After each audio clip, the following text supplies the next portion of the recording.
Bueno, oso pozik hemen 2 urte gehiago egoteagatik, azkenean niretzat ilusio handia da hemen jarraitzea, eta ja ia 10 urte daramatzat hemen, eta beste bi egitea, imaginatu zelako poza. Bueno, pues llegué aquí con 18 años recién cumplidos y la verdad que tenía en el vestuario gente muy veterana, gente que llevaba mucho tiempo aquí y ahora te ves, ¿no? Y eres tú una de esas veteranas del vestuario, entonces pues la verdad que para mí es un orgullo, ¿no? Ser de las veteranas o de las que más tiempo lleva en este equipo y nada, pues ahora también intentando ayudar lo máximo posible a esa gente joven, ¿no? que viene de abajo y nada, hacerles sentir cómodas y transmitir lo que me han transmitido a mí. Bueno, beti esaten da, ez? Baina 10 urte hauetan futbolari bezala eta pertsona bezala hasi naiz eta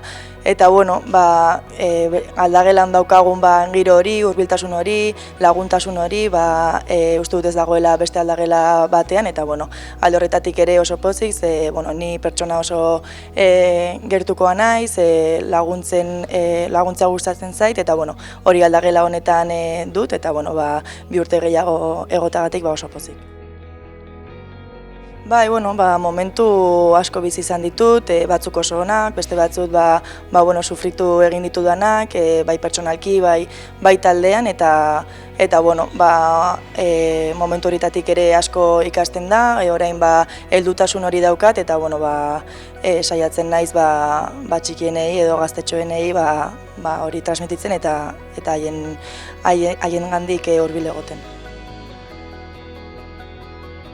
Egia da ez dela izan denboraldi onena, hori argi dago, baina urteekin ikusten duzu urte hauek ere asko laguntzen zaituztela ezten, bai pertsonalki, kirolari bezala. Orduan, izan dugune urte hau, urrengo urteari begira asko lagunduko zaigu, uda daukagu, baina hori aurretik 2 partida oso garrantzitsu daukagu urtea ahalik eta ondoen bukatzeko eta gero ja uda eta gero pentsatuko dugu urrengo denboraldia begira.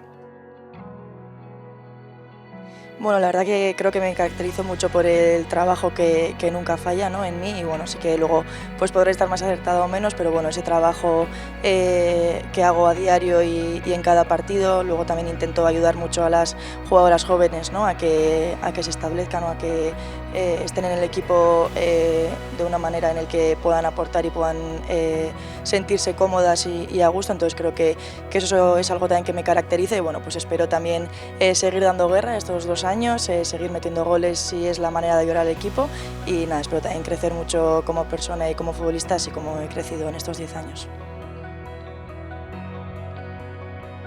No, la verdad que ilusión a mí nunca me falta tampoco, me encanta el día a día que tengo con mis compañeras, me encanta entrenar, soy una jugadora que también lo da todo entrenando para que luego así sean los partidos, entonces pues sí que ahora tienes igual ese plus, ¿no? de responsabilidad, pero la ilusión creo que es algo que va conmigo y que nunca me va a faltar.